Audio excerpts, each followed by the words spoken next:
Alex Mitz here, back with another voiceover-centered video. But while this may be marketed as a voiceover video, this is really true of any field, I think. So for my instructional design friends, or my aspiring instructional design friends, or my aspiring voiceover friends, this is for everyone. By the way, if you still have aspiring in your job title, take it out, please. If you do what you do on a regular basis and you love doing it, you are that thing. Sorry for those who may not agree with that. Anyway, it has to do with technology and where and how you put your money. I'm going to use myself as a cautionary tale here because I went about things the wrong way a little bit in my journey, and there are some things that I probably would have and should have done differently. And that's tough to admit, for sure. So here's the too long didn't watch right up front.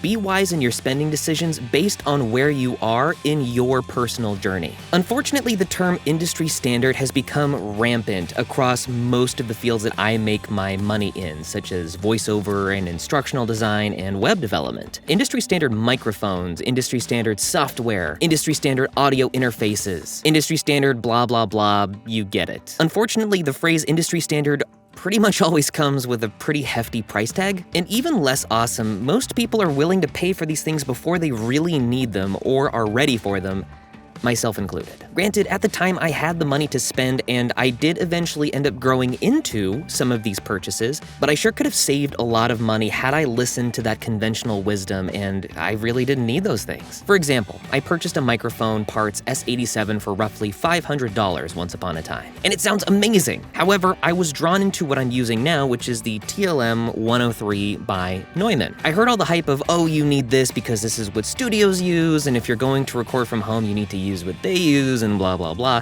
And you know what? I have auditioned for things that have asked for 103s, and you know how many I've booked? None of them. You may ask, well, how many have there been?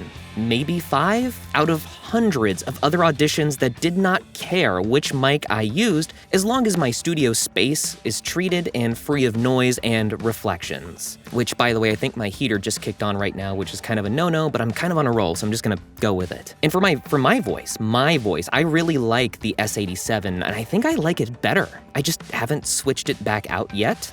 It still lives here in my booth in case I need it, but I really wish I'd spent more time with the hardware and software that I had rather than, leveling up, because I didn't realize that I still had so much learning to do, and those turned into really, really expensive lessons. I'm writing and saying this to you to tell you that what you have should accurately reflect where you are in your journey.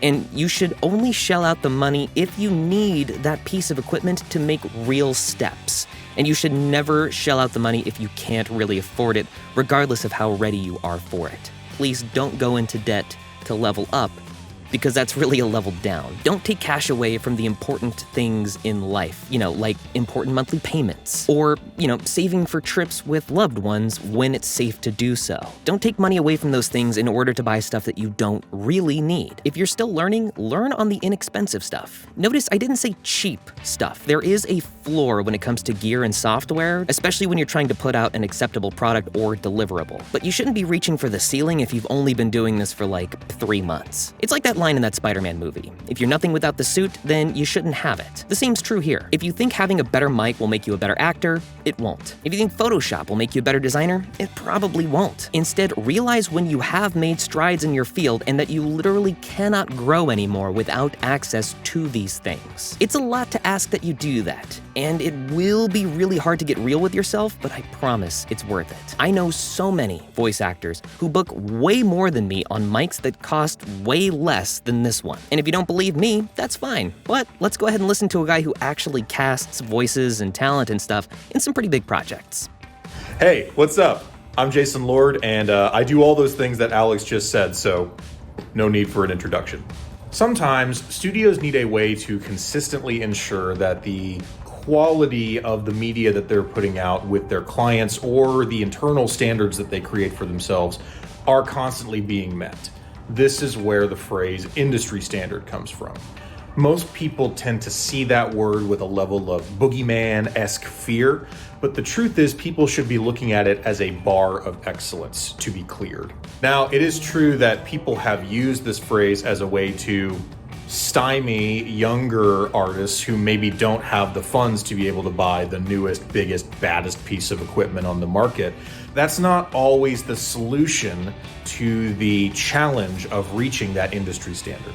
The secret to getting there is making a conscious effort to educate yourself on the equipment that you're going to be investing your money in and the way that you treat your space, the combination of which will allow you to clear that bar of excellence that we've been talking about. In fact, half the time, it's more important to have a really good recording space that complements the equipment that you've bought than actually buying that $2,000, $3,000 microphone or interface that you believe is going to help you clear through this terrible barrier of entry. So, what does this mean for you, the burgeoning artist who's looking for the best way to set themselves up for success? The first suggestion I would give you would be to become educated on the equipment that you are investing your money in. A great example would be most stores have what's called a spec list on the equipment. That's what everyone agrees to be the most important factors to that equipment and what sets it apart from its contemporaries. So look at that and figure out what's so special about each item of equipment, whether it's the microphone, the interface, the computer, or the other items that you'd want to add to your repertoire. You should try to make a conscious effort to understand how recording spaces are treated and why we treat them that way. Contrary to popular belief, we don't put up pieces of foam just to be decorative for our feng shui. There are concepts known as reverb or noise floor or early reflections or boxiness that we use treatment in rooms to be able to get rid of so that we can reach that quality that we're looking for. Research on what certain industry standard levels that people are going for at studios and decide what things you don't need in that equation.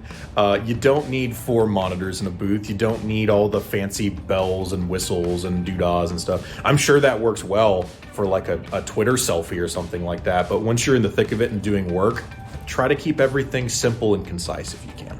The final thing I'll say is don't get too bent out of shape about the whole industry standard conversation. Opinions are like butts. Everybody's got one. In actuality, there have been a number of tried and true combinations of equipment or recording setups. You just need to do the research, and you also need to decide how you're going to budget for this. You shouldn't really drop all your money immediately for this kind of stuff or take out loans for that kind of thing. This is a chance for you to be a mature business owner who makes proper decisions about what you're going to do with your money. And there you go. That's pretty much it. That's the best suggestion I can give. Hopefully that helps you out. See ya. So there you have it. If you take one thing away from this video, it should be this. Industry standard might carry some weight, but your talents and abilities come first. A great mic can't hide mediocre acting, and expensive software can't fabricate design out of thin air.